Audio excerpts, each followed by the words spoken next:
Welcome to Shree's Math Class. NMMS exam SAT அந்த பேப்பரில் இருக்க மேக்ஸ் கொஸ்டின்ஸை பார்க்கலாம். 2019 கேட்கப்பட்ட question paper. First question,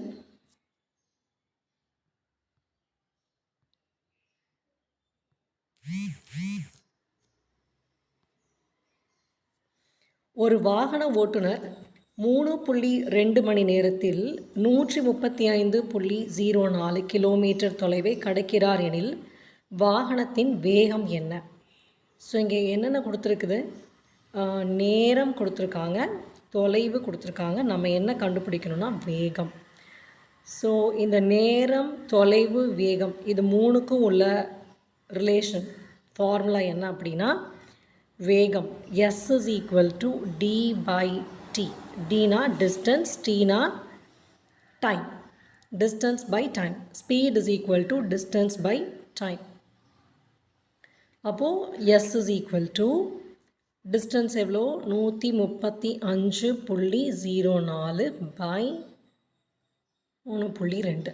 so இந்த பாயிண்ட்டை நம்ம ரிமூவ் பண்ண விதம் வந்து ஹோல் நம்பராக மாற்றுறதுக்காக இன்ட்டு 100 பண்ணிட்டோன்னா என்ன ஆன்சர் கிடைக்கும்? 13504 by 3320. ஸோ இதை வந்து சிம்பிளிஃபை பண்ணிங்க அப்படின்னா உங்களுக்கு என்ன ஆன்சர் கிடைக்கும்னா 422 422 kilometre per hour is the right answer. அடுத்த கொஸ்டின், 4x² + 6xy பெறுவதற்கு 3x² + xy + 3y² உடன் எதை கூட்ட வேண்டும்? ஸோ இது வந்து ஆன்சர். இது கிடைக்கணும்னா இது கூட எதை கூட்ட வேண்டும் அப்படின்னு கேட்குறாங்க. ஸோ அப்போ இது கூட எதை கூட்டணும் அப்படிங்கிறத வந்து நம்ம எப்படி சொல்லலாம்? இதில் இருந்து எதையை வந்து இதிலிருந்து இதை கழித்தோம் அப்படின்னா அதுக்கான விடை கிடச்சிரும். ஸோ அப்போ இதிலேருந்து நம்ம இப்போ இதை கழிக்கணும். 4x² + 6xy இதுக்கு கீழே இது எழுதலாம் 3x² + xy + 3y².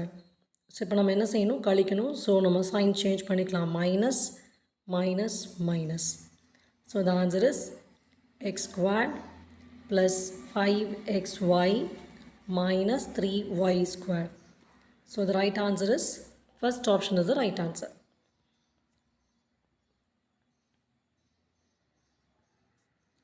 ஒரு சக்கரம் 3 வினாடிகளில் 48 முறை சுழல்கிறது எனில் 30 வினாடிகளில் அச்சக்கரம் சுழலும் எண்ணிக்கை என்ன? ஸோ இப்போது ஒரு சக்கரம் வந்து 3 வினாடியில் 48 முறை சுற்றுது அப்படின்னா ஒரு வினாடியில் எவ்வளோ முறை சுற்றும்? இந்த 48 3ஆல் வகுத்துடணும். ஸோ ஒரு வினாடியில் 16 முறை. நமக்கு இப்போ எத்தனை வினாடி வேணும்? 30 வினாடிகள். ஸோ 30 வினாடின்னு சொல்லும்போது 30 16ஆல் இன்ட்டு பண்ணிட்டீங்கன்னா த ஆன்சர் இஸ் 480 480.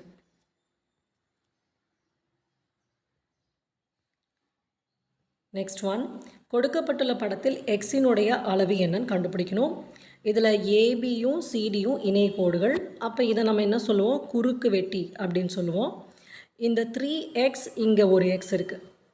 இப்போ இந்த 3xம் இதுவும் வந்து ஒத்த கோணம். 3xம் இந்த வரைஞ்சிருக்கேன் இல்லையா, இதுவும் வந்து ஒத்த கோணம். அப்போ கண்டிப்பாக இதுவும் எவ்வளோ தான் இருக்கும்? 3x தான் இருக்கும்.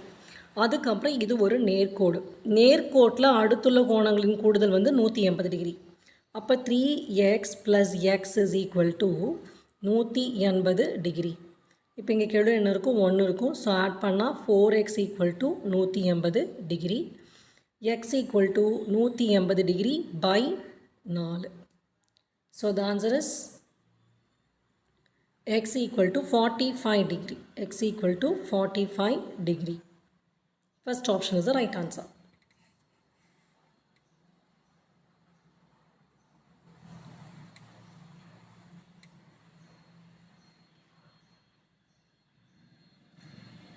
Next question, 3p + 4 is equal to 25 எனில் p இனுடைய மதிப்பு என்ன?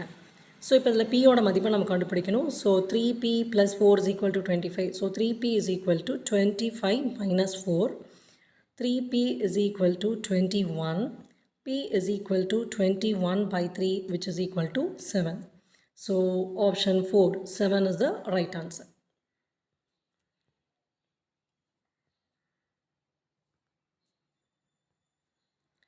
அடுத்தடுத்து வரும் 3 முழு எண்களின் கூடுதல் 30 எனில் இடையே அமையும் எண்.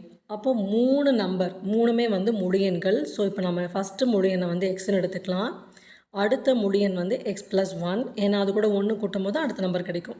அதே மாதிரி இந்த எக்ஸோட 2 கூட்டும் பொழுது அல்லது இதோட 1 கூட்டும் போது இதுக்கு அடுத்த நம்பர் கிடைக்கும். ஸோ இதுதான், இது ஃபஸ்ட்டு நம்பர்னால் அதுக்கு அடுத்த நம்பர் 1 கூட்டுறோம், அதுக்கு அடுத்த நம்பரில் 2 கூட்டுறோம். இந்த 3 எண்களினுடைய கூடுதல், ஸோ இது 3ஐ கூட்டுறோம், that is equal to 30. Okay, so இப்போது நடுவில் இருக்கக்கூடிய எண் இது வந்து என்ன எண் அப்படின்னு நம்ம கண்டுபிடிக்கணும், அதுதான் கொஸ்டின். ஸோ ஃபஸ்ட்டு அதுக்கு நம்ம எக்ஸ் என்னன்னு கண்டுபிடிச்சாதான் எக்ஸ் ப்ளஸ் 1 என்ன அப்படின்னு நம்ம சொல்ல முடியும். இப்போ எக்ஸோட கெழு என்ன, இங்கே 1 1 1. ஸோ அப்போ டோட்டலாக 3x ப்ளஸ் இந்த நம்பர்ஸ் ரெண்டையும் ஆட் பண்ணோன்னா 3, which is equal to 30. So 3x equal to 30 minus 3, which is equal to 27.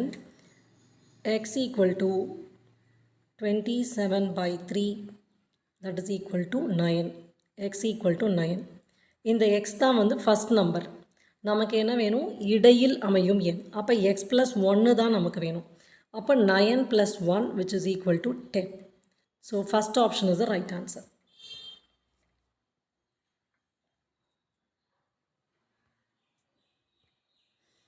ஒரு குறிப்பிட்ட தொகையானது 8% வட்டி வீதத்தில் 5 ஆண்டுகளில் ரூபாய் 10,080 ஆகிறது எனில் அசல் என்ன? அப்போ இதில் என்ன கொடுத்துருக்காங்க அப்படின்னா 8% அப்படிங்கிறது வட்டி வீதம் ஆர் கொடுத்துருக்காங்க, 5 ஆண்டுகள் அப்படிங்கிறது என், இந்த 10,080 அப்படிங்கிறது தொகை, அப்போ இது வந்து ஏ. இப்போ நம்ம என்ன ஃபைண்ட் அவுட் பண்ணணும், பி என்ன அப்படிங்கிறத நம்ம ஃபைண்ட் அவுட் பண்ணணும். ஓகே, ஸோ இப்போ இதுக்கான ஃபார்முலா என்ன அப்படின்னு பார்த்தோன்னா, A is equal to P plus I. A is equal to P plus I. ஏன்னா நமக்கு அமௌண்ட்டு தான் தெரியும், அசல் கண்டுபிடிக்கணும், இந்த வட்டி நமக்கு தெரியாது. ஸோ அதை நான் என்ன பண்ணலான்னா, பி ப்ளஸ் இந்த ஐக்கு பதிலாக நம்ம ஃபார்முலா போட்டுக்கலாம், PNR by 100 is equal to 10,080. இப்போது பி வந்து என்ன பண்ணிடலாம், ரெண்டுலேயும் காமனாக இருக்கு இல்லையா, ஸோ பொதுவாக எடுத்துட்டோன்னா 1 plus NR by 100 whole to which is equal to 10,080. இப்போ இதில் என் என்னன்னு தெரியும், ஆர் என்னன்னு தெரியும், ரெண்டையும் சப்ஸ்டியூட் பண்ணிக்கலாம். So B into 1 plus n வந்து எவ்வளோ, 5 ஆண்டுகள், ஆர் வந்து 8%. அப்போ 5 இன்ட்டு 8 40. 40 பை 100 சமம் 10,080.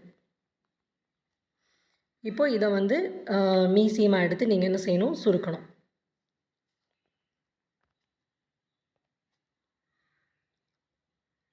P is equal to 10,080 into 100 by 140.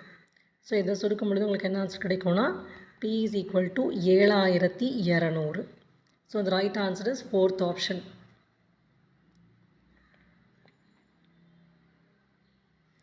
Next question ரொம்ப ஈஸியான கொஸ்டின். ஒரு முக்கோணத்தின் எந்த 2 பக்கங்களின் கூடுதலும் 3வது பக்கத்தை விட, உங்களுக்கே இது நல்லா தெரியும், அதிகமாக இருக்கும். இதே இந்த இடத்துல வித்தியாசம்னு கேட்டாங்கன்னா ஆன்சர் என்ன ஆகிடும், குறைவாக இருக்கும் அப்படின்னு மாறிடும். நெக்ஸ்ட் கொஸ்டின், 112 பை 528 இன் எளிய வடிவில் உள்ள பகுதியின் இலக்கங்களின் கூடுதல். ஸோ அப்போ எளிய வடிவம் அப்படின்னா இது என்ன பண்ணணும், இதை சுருக்கணும், இந்த நம்பரை வந்து சுருக்கணும். சுருக்கின பின்னாடி பகுதியில் என்ன நம்பர் இருக்கோ அந்த இலக்கத்தை கூட்டி ஆன்சர் நம்ம சொல்லணும். ஸோ இப்போ நம்ம சுருக்கணும் இதை, 112 பை 528. ஸோ ஃபஸ்ட்டு எந்த வாய்ப்பால் சுருக்கலாம்னா, 2ஆம் வாய்ப்பால் சுருக்குனிங்கன்னா 56, இது வந்து 264, மறுபடியும் 2ஆம் வாய்ப்பால் சுருக்கலாம் 28, இதை சுருக்குனிங்கன்னா 132, மறுபடியும் சுருக்கலாம் 14, மறுபடியும் சுருக்கணும் அப்படின்னா 66, மறுபடியும் சுருக்கணும்னா 7, இது 33. ஸோ இதுக்கு மேலே சுருக்க முடியாது. அப்போ பகுதியில் என்ன எண் நமக்கு கிடைக்குது? 33. இதனுடைய கூடுதல் அப்போ 3 + 3. 3 + 3 எவ்வளோ? 6 இஸ் த ரைட் ஆன்சர்.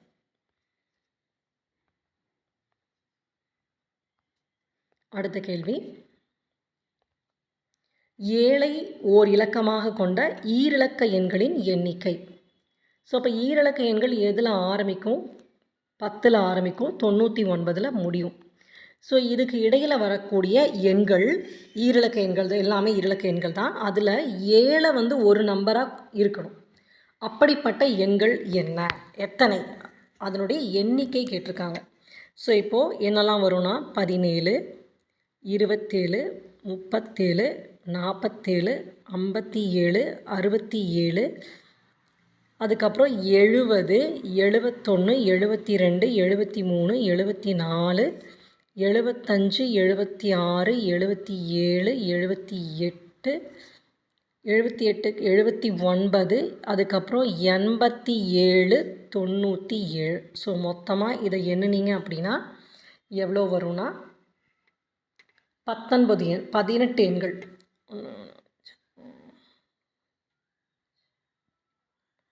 18 எண்கள். So 18 is the right answer.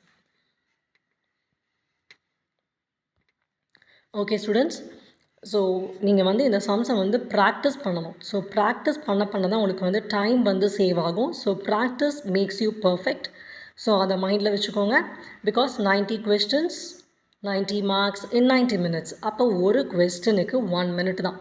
So அப்போ நம்ம ஆன்சர் தெரிஞ்சாலுமே நம்ம வந்து எவ்வளோ ஃபாஸ்ட்டாக பண்ணுறோங்கிறதும் முக்கியம். So practice well. தேங்க்யூ.